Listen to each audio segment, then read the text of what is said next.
আসসালামু আলাইকুম। মাত্র কয়েকদিন আগেই আমরা যে নতুন হাউসটা তৈরি করেছি, এই হাউসের মধ্যে আমরা কিছু কই মাছ ছেড়েছিলাম, অর্থাৎ কই মাছের কিছু পোনা ছেড়েছিলাম। যশোর থেকে আনা ওই কই মাছের পোনাগুলির সাথে আমরা আগে থেকেই কিছু সাদা মাছ দিয়ে রেখেছিলাম আমাদের এই হাউসের মধ্যে। তো গতকালকে কাজে যাওয়ার সময় আমরা একটা জিনিস লক্ষ্য করলাম, সেটা হচ্ছে আমাদের হাউসের পানিটা একেবারে কালো হয়ে গিয়েছে এবং তা থেকে দুর্গন্ধ বেরোচ্ছে। গতকাল এটা আমাদের আর দেখা হয়নি, কারণ গতকাল আমরা সারাদিন বাড়িতেই ছিলাম না। তো আজকে সকালবেলা আমরা দেখতে পেলাম যে এটার পানির অবস্থা আরো খারাপ হয়ে গিয়েছে, যে কোনো মুহূর্তে এখানকার মাছগুলি মারা যেতে পারে। তাই সিদ্ধান্ত নিলাম আজকে যে করেই হোক এই হাউজের পানি পরিষ্কার করতে হবে, যেহেতু আকাশে প্রচুর পরিমাণে মেঘ এবং বৃষ্টি হচ্ছে সারাদিন গুড়ি গুড়ি, গত কয়েকদিনই হচ্ছে। কারণ আমরা প্রায় গত কয়েকদিন যাবত ভিজে ভিজেই আমাদেরকে কাজ করতে হচ্ছে, আমরা শুকানোর সময়টাই পাচ্ছি না রাত ছাড়া। তো যাই হোক, হাউজের পানি বের করার জন্য আমাদের এখানে সুন্দর একটা সিস্টেম আমরা আগে থেকে তৈরি করে রেখেছিলাম। যদি কোনো সমস্যা হয় তাহলে পানিগুলি যাতে দ্রুত বের করে দিতে পারি। তো আমরা ওই চাবিটা খুলে দিলাম, মানে ওই কলটা খুলে দিলাম। তারপর দেওয়ার পরে ওখান থেকে পানি আসতেছিল এবং ওই পানিগুলিকে আটকানোর জন্য, অর্থাৎ পানির ভেতর যেহেতু মাছ রয়েছে, মানে ছোট ছোট কই মাছগুলি আছে, বড় যে মাছগুলি আছে সেগুলো তার বেরোবে না, কিন্তু ছোট ছোট কই মাছগুলি যাতে বের হয়ে না যেতে পারে এই জন্য মূলত আমরা ওখানে দাঁড়িয়েছিলাম। কারণ ওখানে যদি আপাতত কিছু দেওয়া হয় তাহলে পানির স্রোতটা কমে যেতে পারে এবং পানি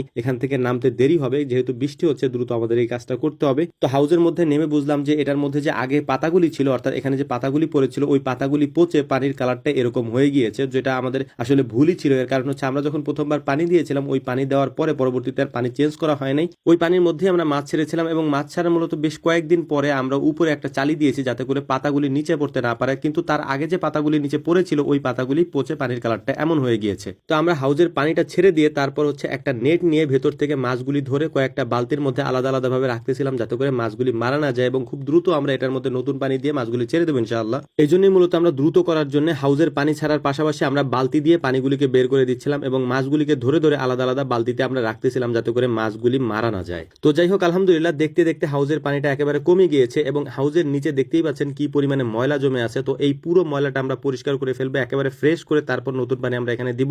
আগের বারের মতো ভুলটা আমরা করব না, কারণ আগের বার যে ভুল করেছি, যে কারণেই মূলত আমাদের এই বৃষ্টির মধ্যে, প্রচন্ড বৃষ্টির মধ্যে এই কাজগুলো আমাদেরকে করতে হচ্ছে, সেই ভুলটা আমরা আর দ্বিতীয়বার করবো না ইনশাআল্লাহ। তো যাই হোক, আলহামদুলিল্লাহ হাউজের পানি মোটামুটি শেষ হয়ে গিয়েছে। আমরা সমস্ত পানি বের করে ফেলেছি এবং উঠিয়ে ফেলেছি এখান থেকে। এখন সুন্দর করে এটাকে ধুয়ে পরিষ্কার করে এটার নিচে যে ময়লাগুলি আছে সেই ময়লাগুলিকে উঠিয়ে ফেলে তারপর এখানে আমরা নতুন পানি দিয়ে নতুন করে ওই মাছগুলিকে এখানে ছেড়ে দেবো। এর পাশাপাশি আমরা মূলত আমাদের যে মেশিন রয়েছে, স্যালো মেশিন বলি আমরা, এই মেশিন